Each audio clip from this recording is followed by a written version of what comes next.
Hello, my name is Caden Ryder, and this is my presentation on the homeostatic systems of the pancreas.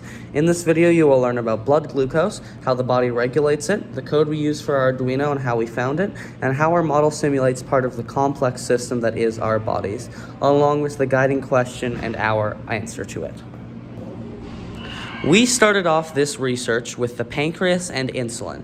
We decided to focus on this due to diabetes, a condition that affects a massive amount of people in Canada. Nearly 6 million people have this condition, and many people don't have access to the proper resources to live like an average person. The cost of insulin of medication is extremely high thanks to the fact that only a couple companies produce it and have cornered the market to make it grossly expensive.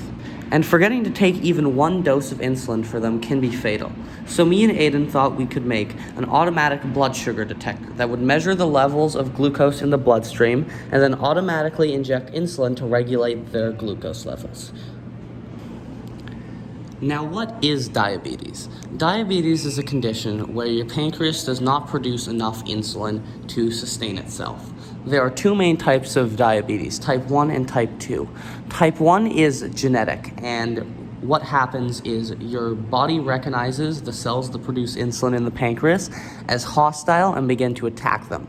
Type 2 is due to unhealthy eating and being overweight, and it happens where your body simply cannot produce enough insulin to match the amount of blood sugar you are consuming and shuts down. We wanted to use the same technique as the pancreas does to measure the blood sugar levels. That is using electroconductivity. Essentially, it sends electrical shocks throughout the body that change depending on the level of glucose. We copied that and replicated that with an electroconductivity water sensor. The pancreas creates something called a homeostasis, a process where a living organism regulates part of their body to help it survive. The best example is it's similar to a thermostat that's programmed to raise or lower the temperature once it reaches a certain mark, just how the pancreas raises or lowers the blood sugar using different ways if it gets too low or too high. This regulation of blood sugar is called a negative feedback loop. It has two main loops. When blood sugar gets too high, the pancreas's beta cells release insulin, a hormone that tells the cells in your body to absorb the sugar in your blood and convert it into energy. And when your blood sugar gets too low, the alpha cells in your pancreas releases glucagon, a different hormone that tells your liver to release its stored glucose back in the bloodstream. Now, an interesting fact about insulin and glucagon is that they actually share a very similar chemical makeup, just with different levels on the formula, different numbers, different amounts. But all in all, they're essentially the same thing, especially due to the fact that hormones don't do anything. When cells detect the hormones, they are programmed to do a certain action. The guiding question for our project was how could our homeostatic cyborg be used in the medical world to treat or simulate homeostasis problems/concerns. We decided to focus on the treatment part of this project and attempted to make a self-regulating insulin pump. This is our final design, meant to show how the pump would work once connected to a person.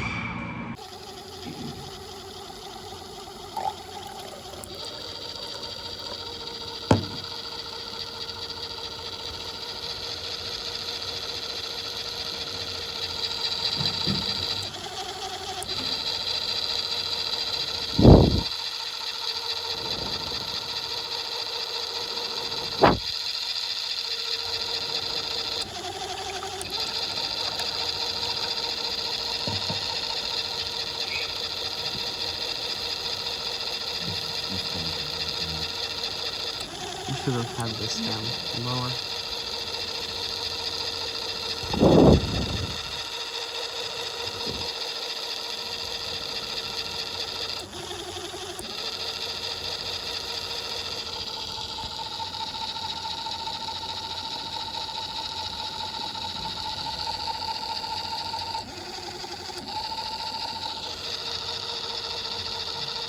Hopefully.